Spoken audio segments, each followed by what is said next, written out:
Hey guys, welcome back to the channel. This is a story about what if Deku become Master of Illusion Part 1. If you guys enjoy this what if and want to see Part 2, comment down below and let me know before I start. Please do support for more awesome content. And leave a like and don't forget to subscribe to my channel and also share this video with your friends and check out the description in my playlist. The author of the story Apprentice of Mysterio from 𝐴3. So let's start the video. Tokyo was on fire. A massive monster, a red lizard creature with horns and fiery breath, was raining destruction down upon the people fleeing. A shaky phone camera captured the beast as it spat a massive fireball at a helicopter before switching to footage from a newscopter. It turned to the fleeing civilians and raised its head high into the sky to unleash a massive roar to the heavens. 𝐔𝐻. The beast turned to attack the nearest office building, but before it could, the lizard vanished. And in its place were 5 floating metal eyes, each one the size of an SUV and placed where its limbs and tail should have been. The 4 that behaved like talons had massive metal blades on the underside, while the tail was covered in spiked armor. High above them all, where the head should have been, was a similar orb, only this one had a pair of mechanical jaws and plasma cannons. Piloting the vehicle was a curious figure. It was a man, in a scaly green suit, boxy brass-colored gauntlets and boots, a purple cape with eye clasps, and an opaque acrylic dome helmet. Within the dome, the figure was panicking, pressing switches and buttons in a panic. A cheerful voice spoke in English, the speaker emerging into view. He was a man in red and blue spandex with a web design and silver teardrop-shaped eyepieces. And hanging from his shoulder was a boxy device on a strap, an adhesive label marked SPIDEY's jamming device, helpfully explaining what it was. The hero, Spider-Man, turned to the news camera. As he spoke, a translation appeared in the news feed, with a salute and a distinct-sounding thwip. From his web shooters, the man swung off the copter to fight the villain. The video continued playing on loop in the background. Not that anyone was really paying attention to it. The children near it were too busy focusing on their tour guide to watch the footage. And while the masked hero Spider-Man, real name Peter Parker, fought many Japan-based villains back in the pre-Quirk era such as Deku and the Silver Samurai, his confrontation with the quirkless supervillain Mysterio, real name 𝐀𝐦 remains among the most well-remembered for the scope of the battle and for being the last time the two clashed before Beck died of brain and lung cancer. The museum tour guide recited the speech with mildly bored disinterest, as she had repeated it to plenty of other tour groups before, probably hundreds of times. The children were still enraptured by the story though. After all, in a world where everyone was born with powers, hearing about how a young man got his by mere happenstance was fascinating. After all, if a quirkless boy could get his powers through radiation and a spider, why couldn't it happen again? This point of fact was especially noteworthy to a young 7-year-old boy with red shoes and green-tinted black hair, young Izuku Midoriya. The boy listened in awe at the tour guide's words. Hearing the exploits of one of the men who laid the foundation for the world he lived in was inspiring, especially with the news he had been hit with at the doctor's office. 3 years ago. Had it really been that long? 3 years since that appointment with Dr. Tsubasa. 3 years since he was diagnosed as quirkless. 3 years that doctor said he couldn't be a hero because of it. Midoriya forced those thoughts out of his head. He may have been born quirkless, but there must have been a way he could get a quirk. That's why he was here on this school trip, to learn about Spider-Man and see if there was any new information he could get about how he got his quirk. And here, we have the original pod used in the villain attack. Pulled from his thoughts, Midoriya looked up at the next exhibit. Once upon a time, this machine was an advanced vehicle from which a quirkless man brought Japan to its knees. And even though there was a chunk of the side missing and the plexiglass was shattered, it was still an impressive vehicle. Stupid vehicle. Looks like that dumb bubble face ripped off Dr. Eggman. At least, to most people. The derisive comment was spoken aloud by a boy with ashy blonde hair and a confident smirk. Katsuki Bakugo, preening from the snickers from his classmates, smirked as the tour guide continued on as if he had not shouted. I think it's cool. Midoriya had spoken before he could stop himself. Bakugo looked over with a sour look marring his face. What you say, Deku? Ah yes, Deku. Bakugo's favorite insult to Midoriya ever since he learned that his once best friend was quirkless. Midoriya idly wondered if Bakugo came up with it as a response to his own nickname of Kaken,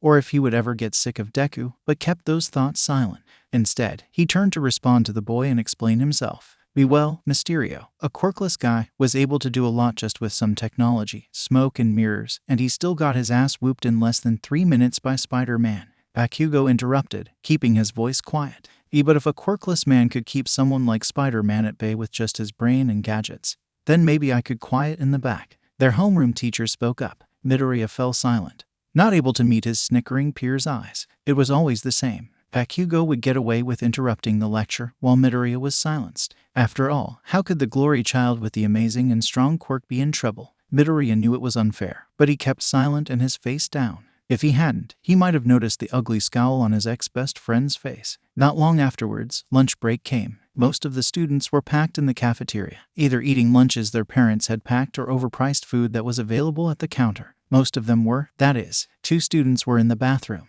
and it was not for using the toilets. Where do you get off thinking you can be a hero? 𝐲𝐻𝐸 snarled, his hands popping with small explosions. Midoriya was against the wall, shaking as he clutched his open backpack. What? You're a quirkless Deku. You can't be a hero. If you tried, you'd be squished like a bug. 𝐲𝐻𝐸 interrupted, slamming his palm against the tile. With his other hand, he reached into Midoriya's notebook, filled with childish sketches of gadgets and costumes to help him imitate All Might. You saw how that Mysterio loser fared against someone with a quirk. His dumb gadgets couldn't help him for very long, and neither would any help against you. But I could. You're weak, Deku. Useless. And I'll keep reminding you of that until it sticks. 𝐲𝐻𝐸 reached for Midoriya's throat, and at that moment, Midoriya panicked. Instead of taking it like he usually did, Midoriya chose to act. He dodged 𝐲𝐻𝐸's hand and barreled past him, his skinny legs running faster than before. He sped out of the bathroom and ran down the hallways. He thought of running to the cafeteria, but 𝐲𝐻𝐸's friends, for lack of a better term, would be there to help him hold Midoriya down.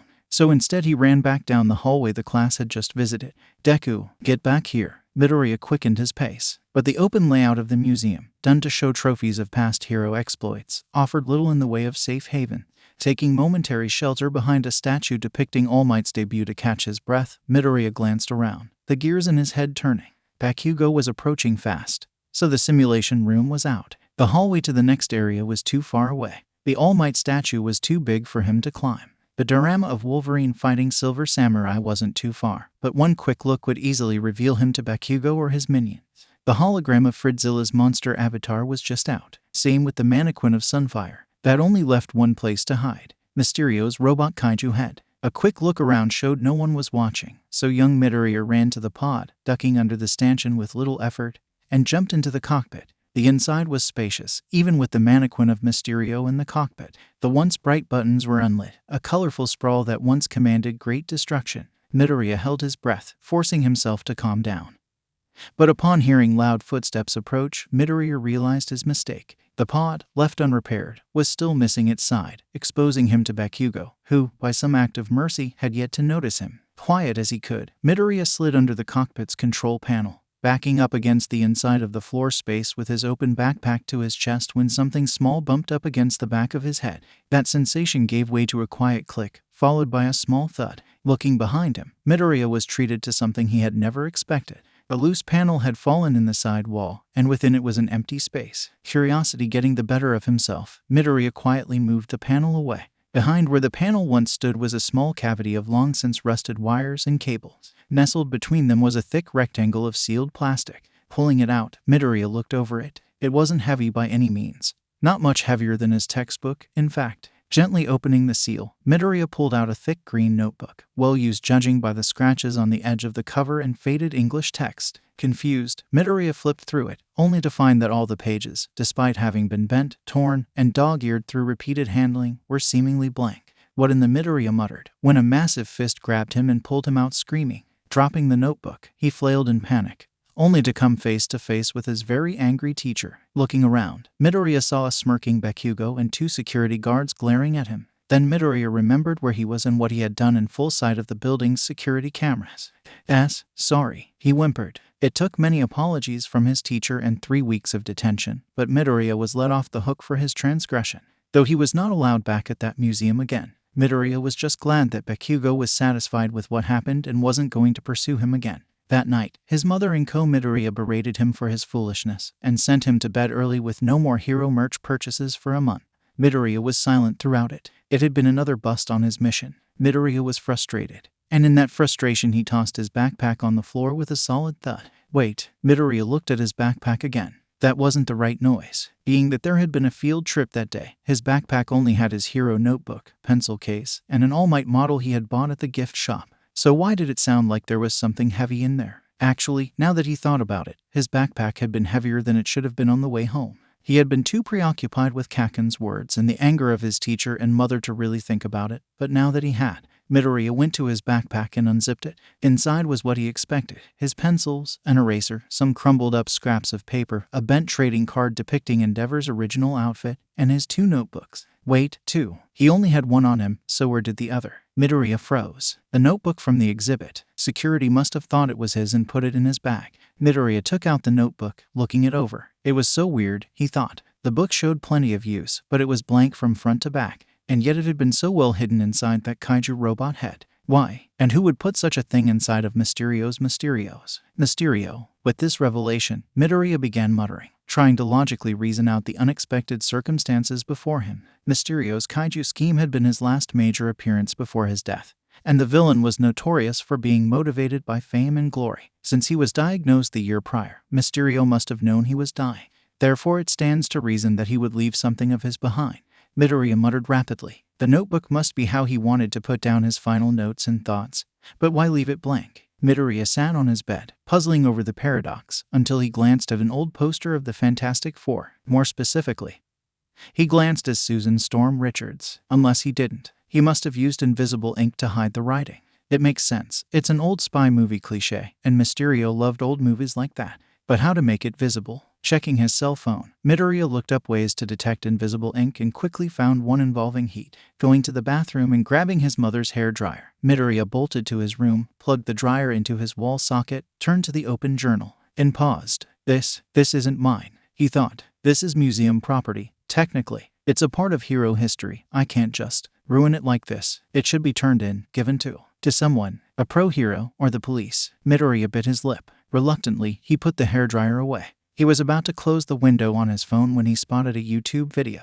Black light DIY for cheap. Well, it can't hurt to at least look. Take a few notes. A black light won't hurt the book or ruin it, so if I'm careful, it should be okay, right? And it's not like the museum was aware of it. Anyways, it took an old LED flashlight, a blue Sharpie, a purple Sharpie, and some All Might endorsed all-stick tape. But Midoriya was able to whip up an improvised black light. So, under his bed, wearing a cheap painter's mask and his mom's dish gloves, Midoriya settled down and activated the light. Lo and behold, upon the cover of the notebook was Mysterio's infamous eye symbol, gazing upon him as if it had awoken from an ancient slumber. In a way, it had. Midoriya couldn't hold back the gasp as his excitement shot up. He was right. It was the late Mysterio's notebook. Ideas flooded through his head. Images of supersuits, gauntlets, animatronic monsters at his beck and call, him using the illusions to scare bad guys into surrendering, and commanding a legion of robotic monsters to save children.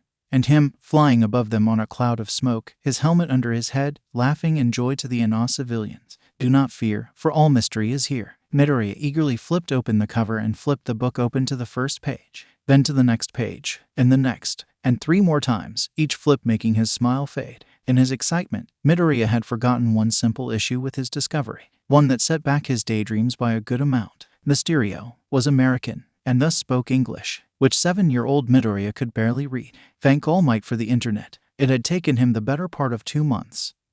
3 weeks and 5 days of painstaking translation, with detentions and classes thrown in, but eventually, he did it. Midoriya had translated the entire notebook to Japanese. It wasn't a perfect translation. He was sure he got several words and his grammar wrong, but he was able to get the gist of Mysterio's words. Not that much of it was really usable. Mysterio apparently wrote the majority of the book with details of his early childhood in Riverside, California, his attending the Stan Winston School of Arts as a young man, his work in Hollywood as a special effects artist, and his career fighting Spider-Man, sometimes alongside the notorious Sinister Six. All Might above. This man hated Spider-Man. He admired Spider-Man's genius in creating his gadgets, especially after Peter Parker was outed to the world following America's Superhero Registration Act. But while this man hated Spidey, entire pages were filled with rants against him and his accursed sixth sense, to quote the notebook. That being said, some of it was helpful to Midoriya. The man detailed his chemical formulas for his various gases, the circuitry lining of his domes, and even an improved form of latex that moved seamlessly with the face to create a perfect disguise. The craziest part, though, was that in the back of the book, right before he detailed a plan to put himself in the history books for good, was a hand-drawn map. A map that, after some comparisons between a modern map and a map from that era, showed a lair hidden in what was now Mustafu. Needless to say, Midoriya was in shock. This had to have been a mistake. The chances of that should have been impossible. But if it wasn't, but if it was, Midoriya had to check. So, one weekend, he packed his bag, Midoriya filled it with everything he thought he'd need. Money, his third hero analysis notebook, some pencils, his cell phone, a packed lunch, and last of all, the notebook sealed in a new plastic Ziploc bag. Midoriya had debated on leaving it home, but he didn't know if there had been a code or passphrase or something that he needed to use to safely enter a villain's lair. Throwing on his favorite All Might brand hoodie, Midoriya left his room. "Mom, I'm going out for a few hours," he shouted as he went for the door. "Wait, where are you going?"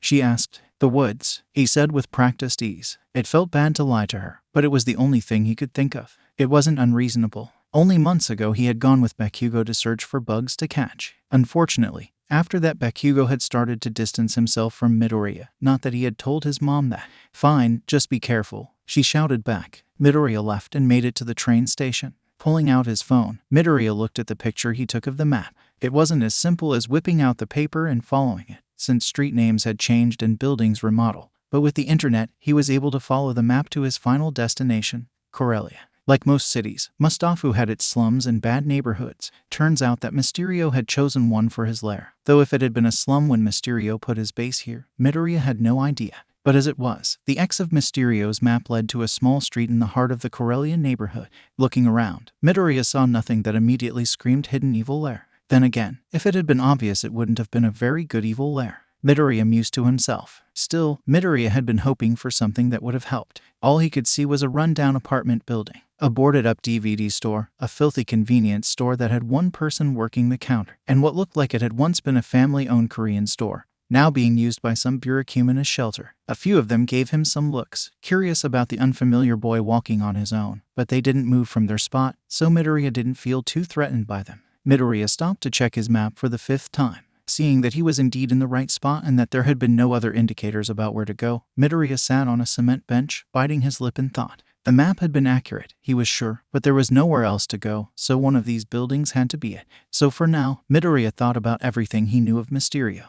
The man was proud. He was basically a magician. He loved old movies. He had a cousin who became Jack-O-Lantern. He once tried to drive Daredevil. Wait, movies. Midoriya spun around to the DVD store and went to the front door. A few tugs proved it had been locked. Same with the front window. Midoriya shook his head. Too obvious. I should try the back door. Going around the back, Midoriya sidestepped a napping old woman and went to the back door. It was locked, but on the doorframe, in the bottom corner, was an eye carved into the wood. Mysterio's eye. Midoriya smiled. He was on the right track. But how to get in? Midoriya looked around, patting the walls, and tugging on the doorframe when he found it. On the wall near the doorknob was a hidden panel with a speaker, rusted over with age, but the button beneath flickered on. A good sign, he hoped. Leaning forward, Mysterio stopped when he realized he had no idea what to say, so he hoped that there was someone else on the other end.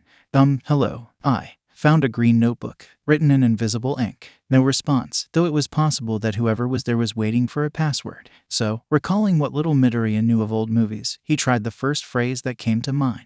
Platu, Barada, Nikto. Nothing, though Midoriya thought that made sense. He had been very lucky so far, but there was no chance he'd get it on the first try. Open sesame. He tried again. Nothing. The world is quiet here. Wasn't that either? I come in peace. No response. Walt sent me. Nope. Swordfish. Zilch. Elohimura. Nada. Password. The speaker made a sound suspiciously similar to a raspberry being blown, but otherwise did nothing. Midoriya sighed and sat against the wall. Nothing he knew worked, so he returned to his favorite source of help, the internet. But tapping the wall in specific spots didn't help, nor did attempting to speak in parcel tongue. The boy was starting to get frustrated, but refused to give up. Thus, Midoriya decided that now was time to be smarter, so he pulled out the notebook, covered in sticky notes that translated the English words, and skimmed it. There weren't any passwords or phrases written down, and Midoriya was about to give up when he thought of something. Mysterio was a fan of movies, so he must have had favorite directors, and seeing how Mysterio was putting him on an Indiana Jones-style treasure hunt for his lair, he'd want the right kind of people to find it. Not superheroes, that much was obvious, but not supervillains either. He was very clear on his opinions of people who would take up his act without his permission. So, Midoriya thought of only one kind of person that could have gotten his blessing: movie buffs. So, with that in mind, Midoriya looked up the films of Stan Winston, Jim Henson, Roger Corman, Ray Harryhausen, and Peter Jackson, all of whom Mysterio mentioned in his notebook at one point or another. On that last one, he struck gold. Standing up, he went to the door, pushed the button, and spoke with confidence. Melon. For 2 seconds, nothing, but then the door swung open. Shocked that he finally got it, Midoriya immediately ran into the building and shut the door behind him. It looked to be the back room, near the offices and storage, but now empty of anything besides dusty furniture and webs. Snorting at the irony of spiders in Mysterio's home, Midoriya looked around and quickly spotted a shelf of DVDs. Genre savvy enough, Midoriya dragged an old chair to the shelf and climbed atop it to reach the top shelf. Scanning the movies, Midoriya spotted the movie Get Smart and, recalling the movie's intro with the secret doors, pulled it down.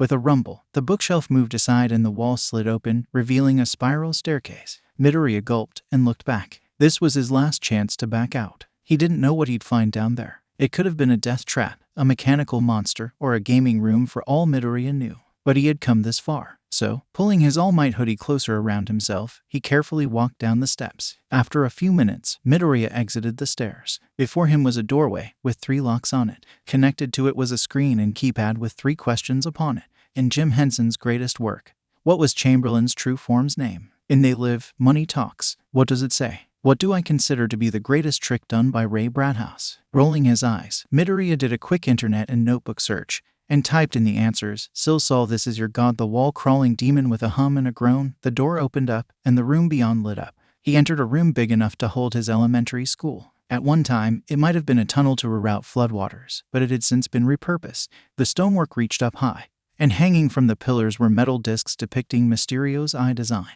All around him in sealed glass cases were disassembled robots and costumes of every kind.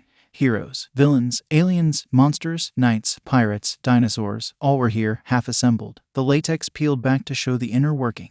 Hanging above, suspended from the ceiling, were various monsters and machines, ranging from Chinese dragons, robotic animals, a stone Mayan warrior, and a lifelike Hulk. Under glass protection were dioramas and models of various Mysterio battles and schemes, including a carnival with a tiny Spider-Man, an elevator shaft depicting screaming people in hell reaching out to grab Daredevil, and a burning Symkaria with drones shining red light at 3 small figures of Spider-Man, Black Cat, and Silver Sable. Computers and notebooks, covered in plastic sheets, aligned a side wall, and on the other were laminated sketches for new monsters and equipment, pinned against a corkboard with now outdated blueprints of Tokyo's museums and banks. In the back of the room, behind glass cases, several costumes, all of which Midoriya recognized from the notebook as Mysterio's various suits, stood at the ready. All of the villains' costumes had been recreated, labeled, and backlit. Lastly, in the middle of the room was a massive stone chalice, surrounded by candles and strange runes. Stepping forward, Midoriya didn't see the laser tripwire on the ground, and so yelped in shock when holographic fireworks suddenly burst out of the fake candles as the lights glowed neon purple and green. From within the stone chalice a pillar of smoke billowed out, and within it, spectral and see-through, was a familiar figure. With a crackle of hidden speakers, the ghost of Mysterio spoke. 𝐷𝗚. Congratulations, intrepid fan. I, the ghost of the great Mysterio, applaud your intelligence, imagination, and resolve. You have deciphered the means of entering this secret lair, and thus all of Mysterio's earthly possessions are yours. His armor, formulas, technology, all yours. Now, step forth and receive your... The spectral figure, a hologram, Midoriya realized, stopped his monologue and looked around in confusion. At the same time, several security cameras in the room lit up and moved about until it finally spotted Midoriya, hiding behind a mannequin in a zombie costume.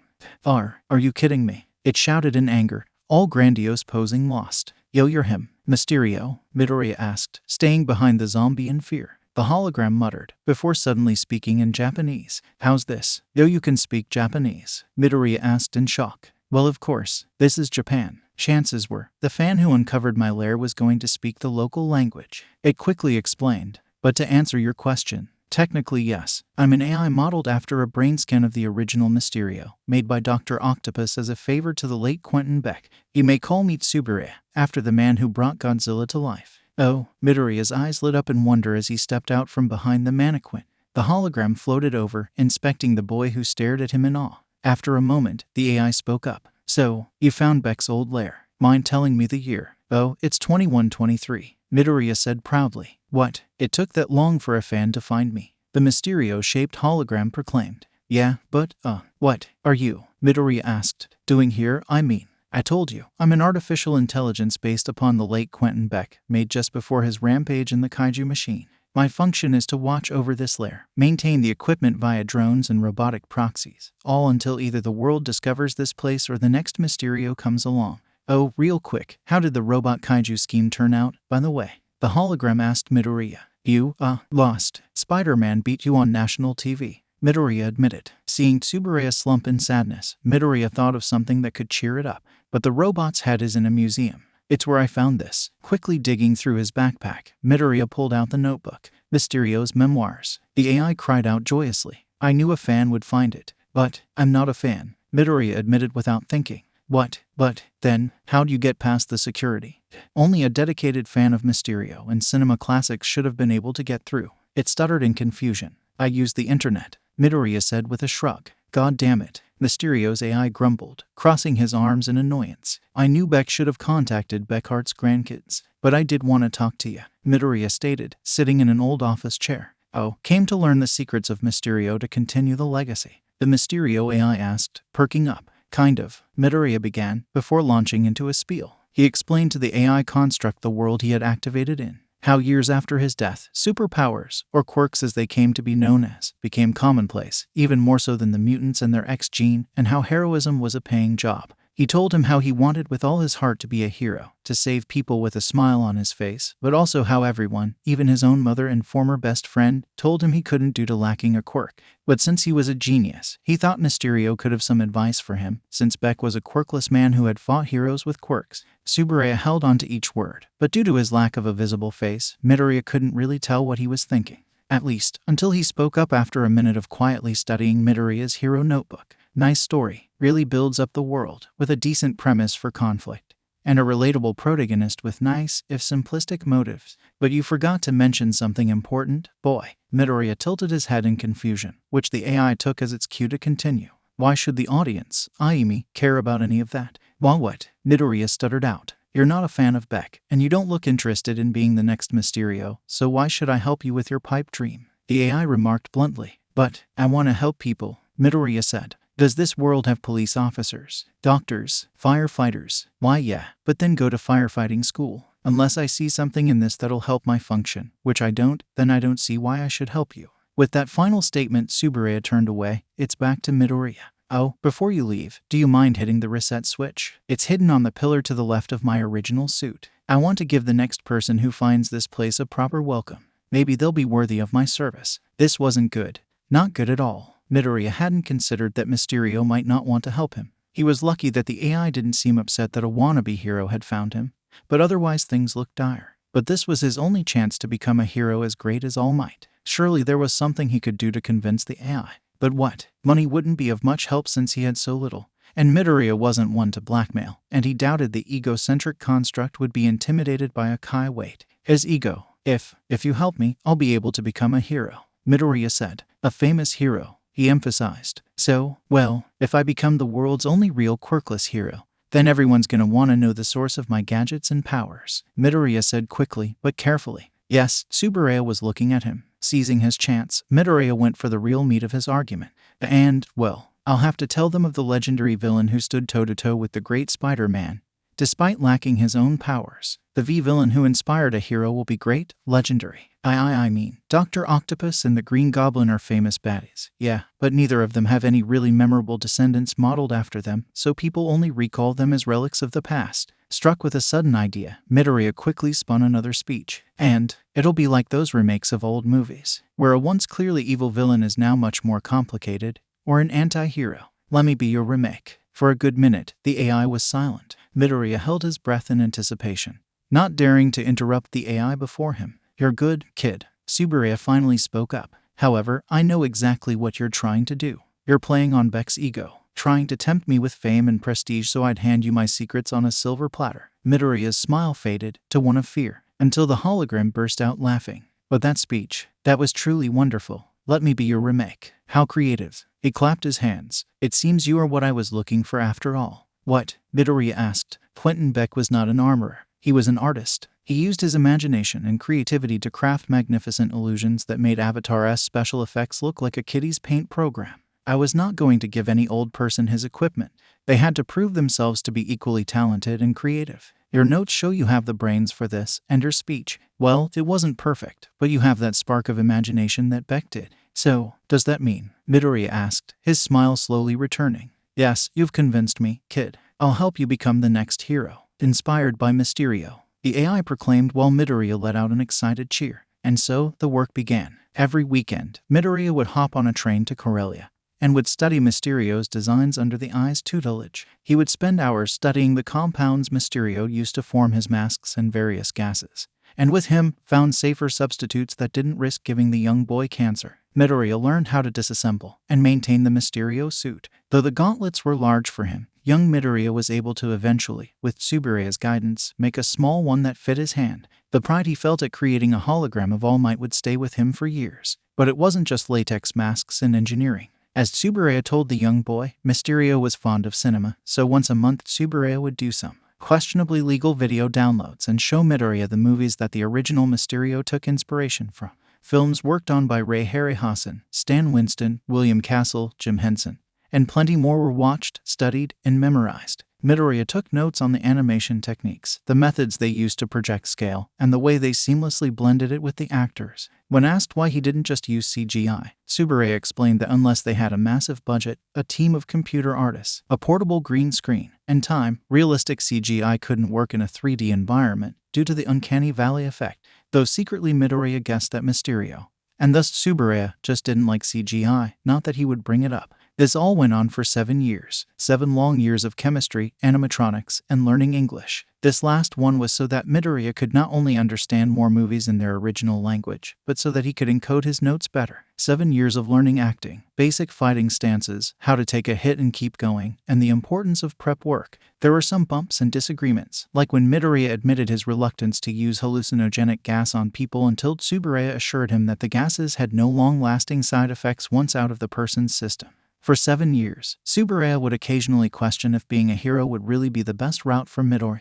Each time the boy reminded him that this was the best route to making Mysterio famous again, which silenced the AI. Though Midoriya knew Tsubureya still had his doubts, nevertheless, he directed all his power into helping Midoriya with learning the tools of his trade, while also finding a way to obtain funding, in a legal way, at Midoriya's insistence. And every day, for 7 long years, Midoriya would pour his strength and brains into making Mysterio a hero. 7 years of prepping to be the world's first quirkless hero, which changed the day he met someone, mighty. Midoriya, now 14 years old and excited for the next year, stood in the street among the crowd. The pro-hero Backdraft was using his quirk to create a fence made of water to keep civilians away from a villain with a size-changing quirk. The power line fell, but was deftly caught with a pair of massive arms belonging to the punching hero, Death Arms, all of which Midoriya took notes on. Glancing up, Midoriya spotted the new hero 𝐀𝐦 do battle against the villain.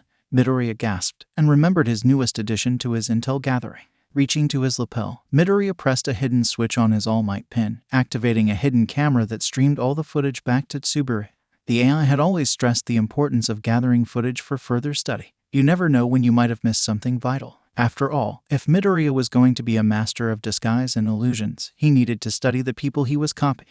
And Midoriya had been eagerly waiting to see 𝐀𝐦's special moves, preemptive binding, cannon, but he'd have to wait another day, it seemed, for without warning, a shapely young woman as big as a building suddenly appeared over the train tracks and drop-kicked the massive villain in the face. Midoriya blinked in shock, but moved to a new page to sketch the new hero as she introduced herself to the ogling crowd. Today is my debut. Pleased to meet you all. You may call me Mount Lady, and this bum won't bother anyone else, the heroine exclaimed while striking a pose that emphasized her figure. Several lustful civilians and reporters immediately took several pictures while 𝐀𝐦 complained about the intrusion on his battle, taking the spotlight away from him. Midoriya himself didn't really care about Mount Lady's form and sketched her only to have a reference. Sure, he didn't really need to with all the footage he had, but it was an enjoyable pastime and kept his artistic skills sharp. Finishing up the basics, I can add the details later. Midoriya put away his notebook and clicked off the hidden camera, making his way to Aldera Junior High. Midoriya privately wondered why Japan had so many references to Star Wars, a good series that was still popular to this day, though Tsubureya disliked the sequel series and later remakes and editions, citing the inclusion of several Darth Fakers as derivative and boring.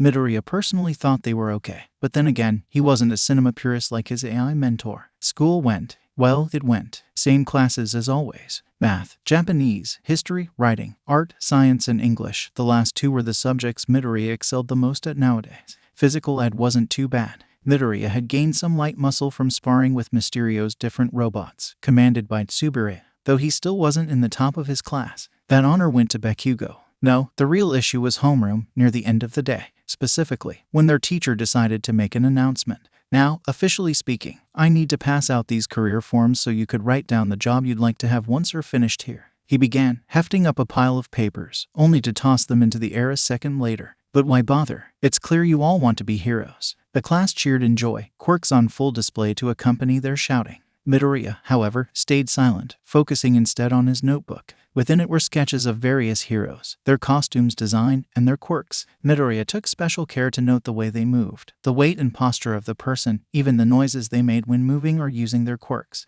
Midoriya ignored 𝗵𝘃𝐬, as usual proclaiming his superiority over the class as he took notes on 𝗵𝗏.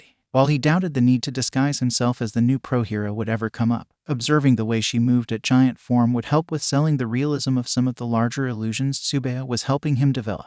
Midoriya was focused in his own world, not bothered by his noisy classmates. At least, not until his teacher made what to him was a casual statement, but to Midoriya was the equivalent of cutting open his hand and dangling the bleeding appendage over a shark tank. Oh, Midoriya was also planning on going to UA High, right? Finally stopping, Midoriya looked up, biting his lip. The other students around him snickered, brushing him off and dismissing him like usual. It upset Deku that he was underestimated, but it wasn't anything he wasn't used to. The real problem, though, was 𝗵𝘃𝐬, who turned to him with an ugly glare that Midoriya did his best to ignore. Once the bell rang, Midoriya packed his bag as quickly as possible, hoping that if he was just fast enough, he could escape from his ex-friend's anger. No such luck. "What the hell do you think you're doing, Deku?" 𝗵𝘃𝐬 snarled, slamming his hand on the desk. "You know that I'm the only person in this shitty school meant to be someone special." "Kkachin," Midoriya pleaded, not out of fear, but out of a vague hope that 𝗵𝘃𝐬 would be lenient. Instead, 𝗵𝘃𝐬 grabbed Midoriya's hero notebook and derisively flipped through it. "You think your shitty drawings and notes are enough to get you into UA?" he sneered, tossing it to his sycophantic minions. Midoriya refused to call the kids who hang out with 𝗵𝘃𝐬 friends. A better word would have been parasites, but Midoriya wasn't that mean. The two collectively leered at his drawings of 𝗵𝗏 and Midnight as if it was a dirty magazine. He even wrote the way they walked. "What a creep." One of them snorted. "Please give it back," Midoriya said calmly, thinking of his latest creation. It was in his backpack. He just had to reach in and slip it on. Then 𝗵𝘃𝐬 would see how he could use his brains to get into UA. But the projector was still in beta, and if the rest of it didn't work, Midoriya would just be mocked, laughed at, and so he pushed those thoughts away. "No, Deku, I won't." 𝗵𝘃𝐬 snatched the notebook back from his minions and crossed over to the window overlooking a small koi pond. Midoriya's eyes widened and he charged forward, but the two sycophants grabbed his arms and held him back. "You can't even break free from them, Deku. I doubt even Shikzu's Gen Ed course would accept you. All because you're a shitty pebble for greater people to step on." Before Midoriya's pleading eyes, 𝗵𝘃𝐬 lit the book aflame with his quirk and tossed it down to the pond. "No," Midoriya shouted, "and I'll remind you of that fact no matter how many times it takes," 𝗵𝘃𝐬 said, turning to the boy with a horrible smile. "But don't worry, I know a way you can get a quirk. Jump off the school's roof and pray you'll get one in your next life." With that awful statement, 𝗵𝘃𝐬 finally left with his minions, leaving Midoriya behind to wallow in his cruel words. Midoriya wanted to lash out. He wanted to prove to 𝗀𝐻𝑖n he was capable, quirk or no quirk, but he stayed silent. Instead, Midoriya hurried out of the classroom and looped around the building to the pond, shooing away the nibbling fish. He retrieved his burnt, but thankfully still eligible notebook. "Thank you, waterproof notebooks," he thought sadly to himself, shaking off the water remnants. Exiting the school, Midoriya went along his usual path home. It wasn't far, so he didn't need to use the train. Midoriya briefly thought of heading to the studio. The name 𝗬𝗪𝗓 insisted that Midoriya call the underground lair when out in public, to prevent unworthy thieves and heroes. He would proclaim. Midoriya thought the AI was being paranoid, but complied with his wishes anyway just to be safe. It would be a good place to test Midoriya's prototype. But that day had soured Midoriya's mood, so he chose to head home instead. Besides, the boy reasoned as he moved under an overpass, he wasn't sure it was 100% functional. For all Midoriya knew, it could blow up and leave him with burns on his arm. Showing it off to 𝗬𝗪𝗓 only for it to explode was the last thing Midoriya wanted to happen. Once he got home, he could test it on the female mannequin arm he dug out of the trash. The look on his mom's face when she found it while cleaning under his bed was a memory he wished he would forget. Speaking of trash, though, what was that awful smell? Behind Midoriya, a manhole cover rattled, and a mass of foul-smelling sludge emerged, a pair of eyeballs and a mouth full of sharp teeth suspended within it. In seconds it spotted the now frozen-in-place Midoriya. Yes, a skin suit perfect for the taking. The sludge, a villain, Midoriya realized in horror, shouted and shot towards the boy, enveloping him in its form before he could do anything. "Thanks, kid, you're my hero." the criminal shouted, forcing itself into Midoriya's mouth and nose. Midoriya struggled, reaching for his backpack. His only hope now was his untested gadget. Even if it blew up, maybe it would take out the villain. But the sludge was thick, viscous, more akin to tar than slime, and the fact he couldn't breathe didn't help either. His hands struggled against the backpack, even as his vision began to blur. But then, the manhole was rocketed into the air. Have no fear. Why?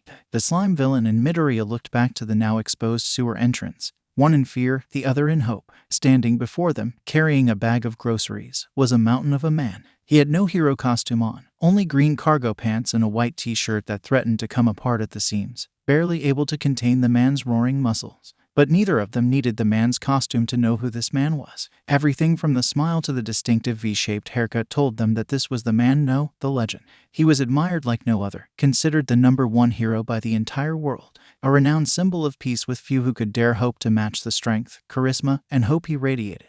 A legend whose fights were almost always over in a near instant. A legend who saved people from natural disasters, villain attacks, and hostage situations with 99% success. A legend whose smile meant safety to the boy, an inevitable defeat to the villain. A man the masses knew as none other than All Might, because I am here. No, the villain squirmed, even as the hero raised his fist. He was no less than 10 meters away from the villain, so his fist couldn't connect with the slime. Not that it needed to. Texas As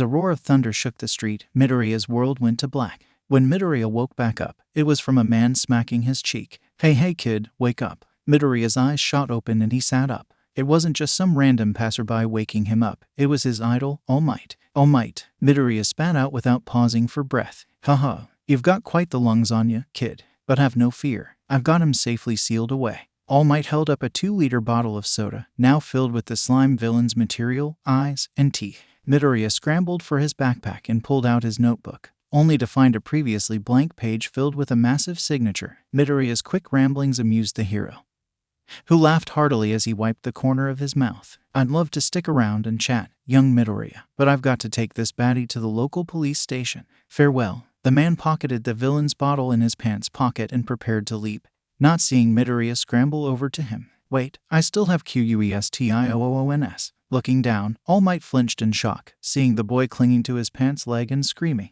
Kid, I love my fans, but this is a bit close for comfort. Please let go of me. He shook his leg, which only made Midoriya scream even more and cling to his leg tighter. But if I let go, I'll fall and die. Oh, right. All Might ceased his leg shaking and looked around, spotting a building with roof access that he could land upon. With a destination in mind, he landed with a quiet grunt while Midoriya let go, shaking in fear and exhilaration from the ride. Seeing the man turn away from him brought him out of the state, though. All Might, wait, I have a question for you. Sorry, but I have to leave now. Don't worry, if you knock on the door long enough, someone will come by and let you in. The pro-hero turned and stepped towards the rooftop's edge, trying to hide how desperate he was to leave. Can I be a hero even without a quirk? All Might froze. His face held his usual smile, but now there was a weight to it, and his words, as he turned to the boy looking at him with hope. Without a quirk? Yes, sir, Midoriya responded. He was so overjoyed at having his idol's attention, he blocked out the rest of the world.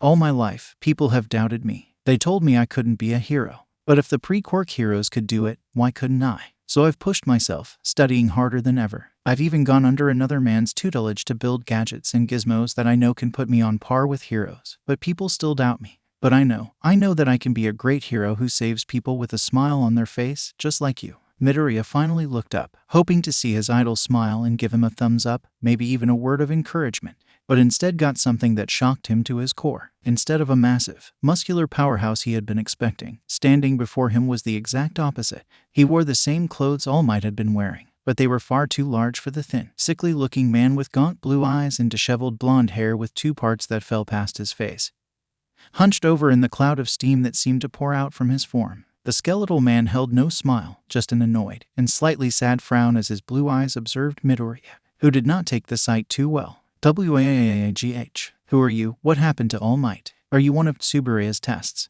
Midoriya screamed, looking around for All Might, or maybe a hologram projector. Calm down, kid. I am All MIGBLARF, the man proclaimed, only to vomit a mouthful of blood that served only to freak Midoriya out more. The skeletal man sighed, annoyed more at the circumstances than the boy himself. Look, you know how guys at the pool are constantly sucking in their gut and flexing to look tougher than they really are? It's like that. Oh, but you can't be. All Might is a mountain of a man with muscles and a fearless smile, Midoriya rambled, while the emaciated man sighed in exasperation. Trust me, kid. There's plenty of fear behind that smile, the man said, sliding down the roof's railing to a sitting position. Listen, since you already discovered my secret, I'm going to show you something, so I'm trusting that you're not going to blab about this online.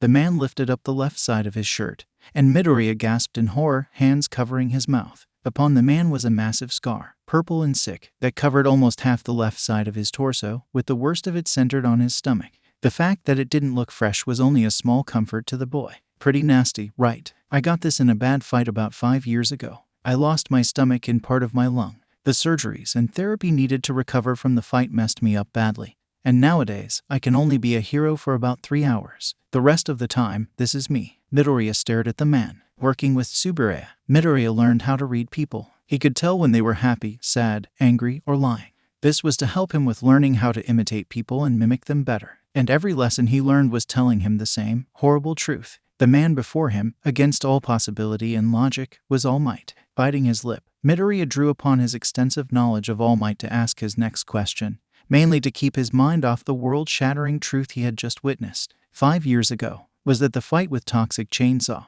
Huh, you really know your stuff, kid, All Might said in surprise. But no, that punk got a few good hits in, yeah, but he didn't do this. The fight that led to this was never made public, at my request. I mean, I'm the guy who's always smiling, right? All Might shut his eyes, steeling himself for the next part of his speech. The truth is, I smile, not just to assure everyone else, but to fool the fear within everyone, even me. If people saw this, saw what being a hero could do to the symbol of peace, someone believed to be impossible to hurt. He sighed, before looking at Midoriya apologetically. You wanted to know if a quirkless kid could be a hero, like in the pre-quirk era. I'm sorry, but in my honest opinion, kid. He took a breath and reluctantly continued. I don't think you can. Midoriya froze. He didn't believe it. He couldn't believe it. All Might, the man who coined the phrase go beyond, plus ultra, that became 𝐬𝐻's motto, didn't think he could do it. Gadgets or not, kid, this job is dangerous, All Might said sadly as he stood up. Maybe in the past, when villains weren't as dangerous or common, or also relied on technology, but not these days. All the equipment in the world isn't enough to handle some of the worst villains alive. That's not to say you can't do good. Plenty of heroes need support equipment. Or you could be a police officer. It's not glamorous, I know, but it's still helping people. Reaching the door to the rooftop access, the man turned one last time to the boy. It's important to have dreams, kid, but they have to be realistic. I'm sorry, but that, the man, the idol to Midoriya, left through the roof access, hating himself for telling the boy something so heartbreaking.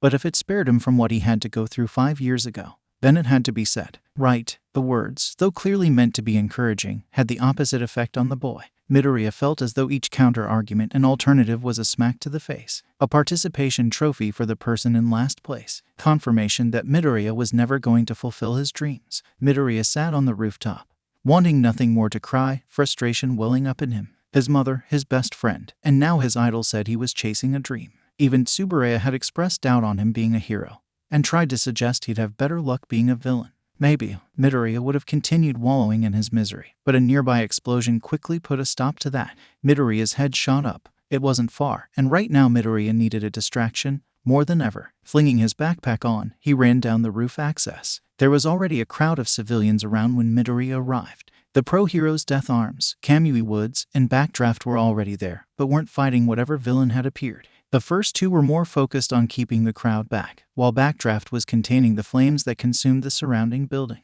Mount Lady appeared, but stayed back, unable to enter the confined space, it seemed. Midoriya clicked on his camera pin, but couldn't get a good view of what was happening. What's going on? Midoriya asked a passerby, a young teen with 3 fox tails, some kind of slime villain. He's holding a schoolboy hostage, he responded before turning back towards the scene. A slime villain? Midoriya asked in horror. He quickly shoved his way to the front of the crowd, where his worst fear was confirmed. It was the same villain from under the bridge, only now it had someone struggling within its folds. Who it was, Midoriya couldn't see. But how did it get out? All Might had it captured. Unless, Midoriya's eyes scanned the ground, and sure enough, there was the soda bottle All Might had imprisoned the villain in. The cap knocked loose only a meter away. It must have fallen out while I was hanging onto his leg. That means, this is my fault. Why isn't anyone doing anything? A bystander shouted in worry. More voices joined in, from civilians and pro heroes alike. He has a kid hostage. Damn it, my quirk isn't compatible here. The fire's getting out of control.